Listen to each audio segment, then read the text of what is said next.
এখন প্রতিবাদ জানিয়ে কোনো লাভ নাই, শেখ হাসিনা চলে গেছে, কিন্তু প্রতিবাদের সাথে সাথে আমরা কি করব, আগামী দিনের সরকার কি করবে, বিএনপি কি করবে, কি ভাবছে, এটা তো জনগণ জানতে হবে। এটা না জানলে তাহলে জনগণ একটা একটা একটা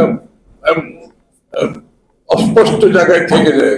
সুতরাং এর জন্য আমরা বলেছি আমরা হলে কি করতাম এই মুহূর্তে, এবং গভর্নমেন্টের কি করা উচিত। এই করটা না দিলেও পারত, এই ভ্যাটটা না দিলেও পারত, এবং ক্যাবিনেট কিভাবে পারত সেটা অল্টারনেটিভ আমরা দিয়েছি। কিন্তু তো এটাই আসলে আমাদের রাজনীতিতে একটা গুণগত পরিবর্তন আনতে হবে। ওই রেটোরিক্যাল বক্তৃতা, রেটোরিক্যাল স্টেটমেন্ট দিলে আমার হয় বাংলাদেশের জনগণের কাছে এটা আর গ্রহণযোগ্য হবে। এবং শেখ হাসিনা পলায়নের পরে বাংলাদেশের প্রত্যেকটি মানুষের মনোজগতে বিশাল পরিবর্তন ঘটেছে। এটা কিন্তু আমরা উত্থাপন করতে পারছি, আমরা কিন্তু আগের মতোই চলছি, আগের মতো বাংলাদেশ আর চলবে না।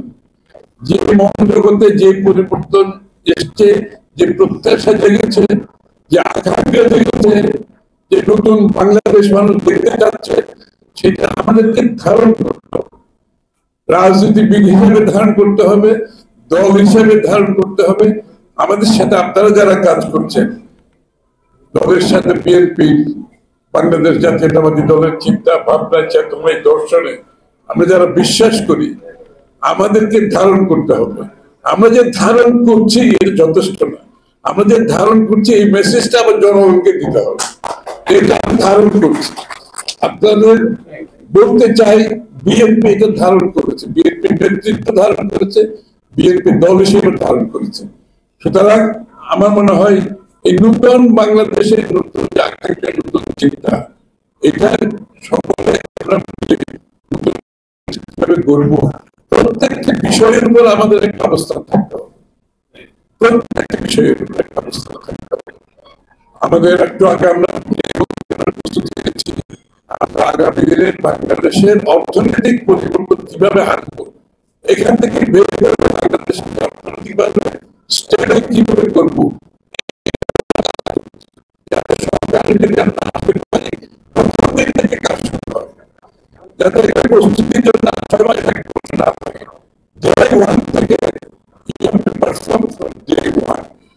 মানুষের বাংলাদেশের মানুষের কিন্তু ধৈর্য নাই। 3 মাস পরে সরকার সুতরাং 3 মাস সময় আমাদের হাতে নাই। আমরা একটু আলাপ করছি শিক্ষার উপরে, যেখানে আপনারা বেশিরভাগ শিক্ষাবিদ আছেন, এখানে যে শিক্ষার ক্ষেত্রে বাংলাদেশ এখন কোথায় আছে, এখান থেকে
জিয়া রহমান সাহেব একজন রাষ্ট্রপ্রধান ছিলেন, সরকার প্রধান ছিলেন।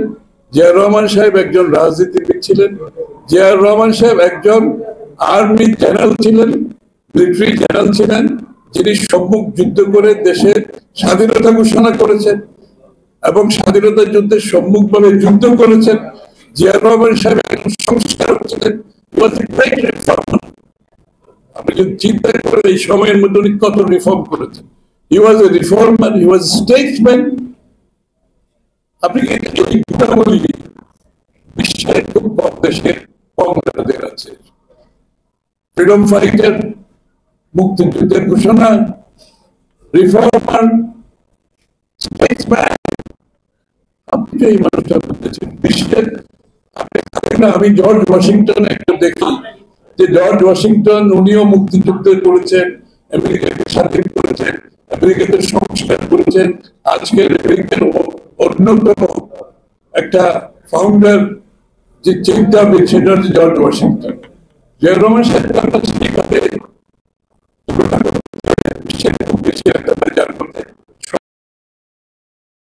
এবং যে জন্য মাত্র ৩-৪ বছরের মধ্যে পুরো একটা দেশকে ট্রান্সফরমেশন করে কোথা থেকে কোথায় নিয়ে আসছে। শুধু যে রাজনৈতিক ভাবে আমরা এসেছি তা না, অর্থনৈতিক ভাবে, সামাজিক ভাবে, জাতি হিসাবে, একটা সফরিন নেশন হিসাবে, জাতীয়তাবাদের জাতির একটা সত্তা যেটা অনুভব করেছিল, অনুপস্থিত ছিল, সেটা উনি দিয়েছেন। একটা জাতি, একটি দেশ এর নিজস্ব স্বাধীনতা, সার্বভৌমত্বের যে একটা প্রকৃত অবস্থা, সেটাও কিন্তু উনি দিয়েছেন। সুতরাং জিয়া রহমান সাহেব সম্বন্ধে বলতে গেলে এগুলো শেষ হবে না। আজকে আমরা যখনই যে সমস্যায় বাংলাদেশ আমরা অ্যাড্রেস করি, জিয়া রহমান সাহেবের ফিলোসফি, দর্শন, ভাবনা চলে আসে, অটোমেটিক্যালি চলে আসে আমার সামনে। এই যে অর্থনীতি আজকে আমরা যে প্রেস কনফারেন্সটা করে আসলাম, বেসিক্যালি জিয়া রহমান সাহেব অর্থনীতিকে যেভাবে অ্যাড্রেস করছে, যে দেশের কৃষক, শ্রমিক, ব্যবসায়ী, পেশাজীবী সর্বস্তরের মানুষকে চিন্তা করে অর্থনীতিকে একটি কর্মকাণ্ড করেছে। সকলকে কিন্তু উনি এই অর্থনীতিতে অংশগ্রহণের জন্য একটা লেভেল প্লেইং ফিল্ড সৃষ্টি করে দিয়েছে।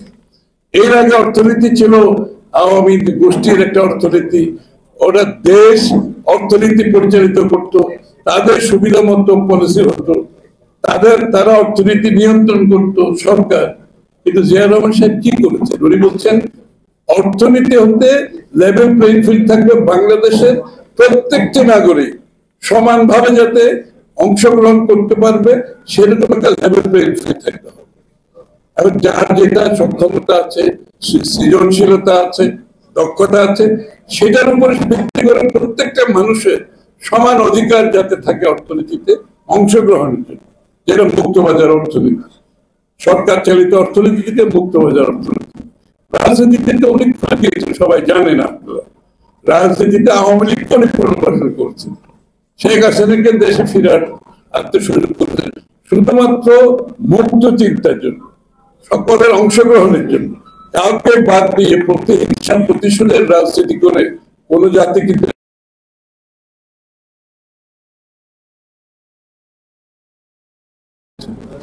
যে কোনো প্রতিশোধের রাজনীতি হবে না, প্রতিহিংসার রাজনীতি হবে না। হ্যাঁ, বিচার হতে হবে, এদের সকলের সঠিক বিচার ছাড়া সেটা না করলে দেশ আবার এই ধরনের